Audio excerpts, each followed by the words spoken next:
How to make and receive calls on the 3CX web client.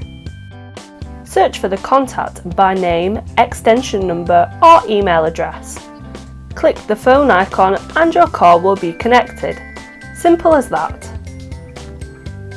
If you wish to call an external number, simply use the on-screen dial pad to enter their number.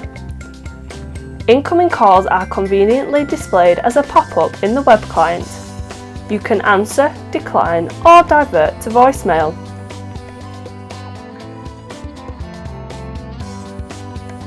Once you are connected, you can easily transfer, record or start a conference right from the web client.